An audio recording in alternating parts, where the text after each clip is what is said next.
Security guard caught a snake in our apartment complex and delivered it straight to my door. I was just about to scream when floating comments cut in. The male lead got dumped and turned back into his real form just to spy on his girlfriend, and he actually got caught? This is funny as hell. He got dumped and his girlfriend hates him. He's probably gonna cry himself to sleep. Aw, poor little snake can't curl up on his girlfriend tonight. The big black snake looked pitiful in the guard's hands. It secretly sized me up with its slit pupils. I tried holding out my hand, and the black snake stared in disbelief. 2 seconds later, it obediently rubbed its head against my fingers. The moment the guard let go, the black snake shot up from my wrist at lightning speed and wrapped around me tightly. The floating comments popped up again. Miles isn't even worried about scaring Olivia, huh? You can't blame him. 10 guards chased him halfway across the complex and hit him with their batons. Even a handsome snake man would lose his fight after that. Yeah, getting hit more than 10 times is harsh. If Miles weren't ridiculously lucky, Olivia would already be moving on to someone else. At the same time, the guard said, "Miss, you're free to keep pets, but you can't let a snake that big just wander around. You're gonna scare somebody. If I hadn't suddenly remembered seeing this snake sunbathing by your window earlier, we would have killed your pet and made a pair of boots out of it." As soon as the black snake heard that, it shuddered and dove straight down my collar. Whoa, not fair. I want Miles's point of view. Me too. Talk about turning disaster into a win. Miles seriously lucked out. I tried to soothe the snake tucked against my chest, then hurried to grab the watermelon I had just bought and handed it to the guard.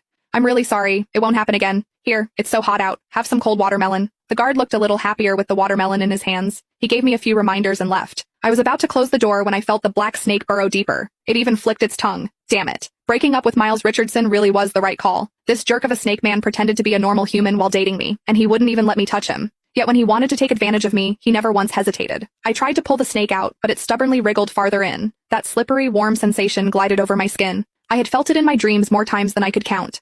Now, I seriously suspected those weren't dreams. The black snake refused to come out.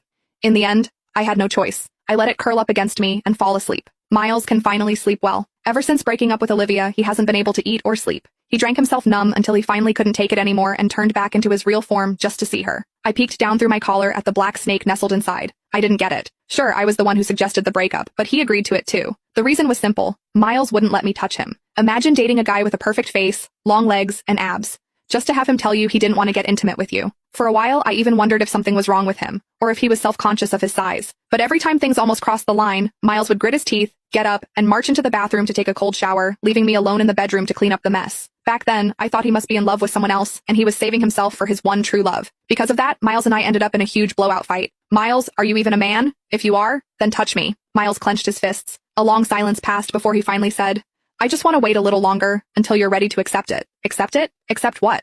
What was there to hesitate about?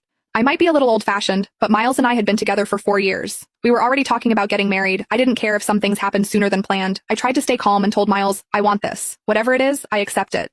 But Miles just held his head and crouched.